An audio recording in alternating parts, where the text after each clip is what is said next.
Salut tout le monde, j'espère que vous allez bien. Moi ça va super aujourd'hui. Écoutez, je vous retrouve aujourd'hui pour une nouvelle vidéo et aujourd'hui c'est pour un DIY. J'ai voulu tester les astuces béton qu'on voit de partout, sur YouTube, sur Pinterest, sur Instagram. Je voulais voir ce que ça faisait de créer des objets en béton. Alors je n'en ai jamais fait avant, donc certains trucs sont comme ça, d'autres sont... Enfin, c'est pas le rendu que je voulais avoir. Bref, si cette vidéo vous intéresse, n'hésitez pas à me laisser un petit pouce et à commenter la vidéo. Et à me dire si vous voulez d'autres vidéos dans ce style-là. En tout cas, là pour l'instant, j'ai testé un béton que j'ai acheté chez Brico Dépôt. Du béton que les maçons se servent pour les travaux. Après, je sais qu'il existe du béton créatif. Alors ça, je l'ai capté après. Donc je pense que la prochaine fois j'essaierai avec le béton créatif, je pense que ça doit être mieux. En tout cas vous vous en sortez pour 5 € la grosse poche que vous allez voir tout à l'heure dans la vidéo. Ce qui est pas cher pour plusieurs décorations.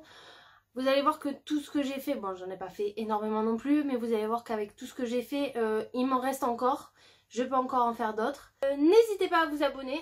Si cette vidéo vous plaît, si mes vidéos vous plaisent, n'hésitez pas à vous abonner. Et je vais vous laisser avec la vidéo, c'est parti!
Vidéo est terminée, donc j'espère qu'elle vous aura plu.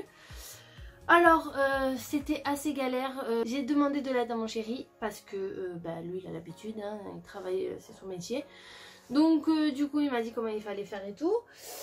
Et en fait je me suis rendu compte après que le rendu final, alors je vais vous montrer les rendus finaux des objets. Par contre ça pèse d'une tonne après. Après j'ai redécoré un petit peu les objets que j'ai fait. Alors un conseil, dans la vidéo je vous montre qu'il faut mettre de l'huile. Alors moi l'huile ça a rien fait, ça a fait juste que tacher le béton après, comme ceci. Donc un conseil, ne mettez pas d'huile, ça ne sert à rien. Au final j'ai galéré quand même à démouler les moules, voilà. Donc voilà, moi je l'ai redécoré un petit peu, j'ai mis un peu de dentelle dessus, ça fait super joli, j'aime beaucoup. Après moi ça va être des décorations que je vais mettre sur la table de jardin pour l'été quand on mange en famille, j'aime bien, ça fait joli, ça fait une ambiance rustique. Après le petit truc carré, je m'en suis fait un porte-encens. J'ai décoré aussi comme ça avec une ficelle. Et je vais vous montrer la différence entre le béton liquide et le béton qui était plus épais. Alors ça c'est le liquide, vous voyez il est plus lisse, je trouve qu'il y a moins de bulles et tout. Et lui c'est le plus épais, alors j'ai l'impression qu'il est pas sec, limite. Pourtant c'est les deux mêmes moules, hein. Enfin, c'est par rapport à des moules de bouteilles de lait. Donc vous voyez là je l'ai poncé, ça fait ça comme aspect. Ça fait pas un aspect super net que lui. Plus. Donc si j'ai un conseil à vous donner, le faites pas trop épais. Les doses qu'il y avait écrit sur le paquet, il y avait écrit 5 doses de béton pour une dose d'eau. Alors je pense que ça c'est vraiment pour faire ce qui a marqué derrière, c'est vraiment pour faire un aspect pour faire des gros travaux. Mais pour faire des objets décoratifs, je pense que vous pouvez mettre un peu plus d'eau. Et l'aspect sera plus lisse et plus joli. Moi je trouve que j'aime bien la couleur, elle est plus claire. C'est plus lisse, enfin voilà. Après il faut bien penser à taper pour bien faire ressortir les bulles. Pour pas que ça fasse de trous comme celui-là où j'ai très mal tapé. Mais bon le problème c'est qu'il pesait 1 tonne. Donc ça m'a fait un gros trou là. Après voilà, c'est pour ça que j'ai mis ça aussi. C'est pour essayer de le camoufler pour que ça fasse joli. Ça m'en a fait un là aussi. Voilà. Bon après je suis pas mécontente non plus du résultat. Après j'en avais fait un dernier avec une bouteille d'eau que je vous ai pas montré, mais bon après c'est des petits bougeoirs pour mettre sur la table de jardin, j'aime bien. Je pense que je referai un test parce que là c'est un petit peu pour moi c'est un échec parce que c'est pas le rendu que je voulais, c'est pas aussi précis que je voulais. Je vous mettrai des photos là pour vous montrer les exemples que j'ai pris sur Pinterest, ce que je voulais faire et ça fait pas du tout le même rendu. Non. Donc je referai un test et j'essaierai de vous refaire une autre vidéo. En tout cas si ça vous convient, foncez, allez acheter le béton chez Brico Dépôt, ça marche tout aussi bien et c'est pas cher. Voilà, juste mon conseil c'est mettez pas d'huile et mettez un peu plus d'eau. Voilà, et pensez bien à poncer surtout si vous avez des irrégularités, ça marche très bien. Voilà. voilà, j'espère que cette vidéo vous aura plu. Si vous voulez plus de vidéos dans ce style-là. Ah, et oui, dites-moi si vous voulez une vidéo sur du béton créatif. Parce que là, c'est du béton qu'on achète chez Brico Dépôt, chez Leroy Merlin, enfin sur des grandes enseignes de bricolage. Que le béton décoratif sera plus chez Cultura, d'Albe, des magasins de création. Donc voilà, dites-moi si vous voulez une vidéo plus avec ce style de béton là. En tout cas, moi je vais vous faire de gros bisous. Je vous retrouve la semaine prochaine pour une nouvelle vidéo. Si vous n'avez pas vu ma dernière vidéo, c'est par là. Et si vous voulez vous abonner, c'est par là. En tout cas, moi je vous fais de gros bisous. Je vous dis à la semaine prochaine.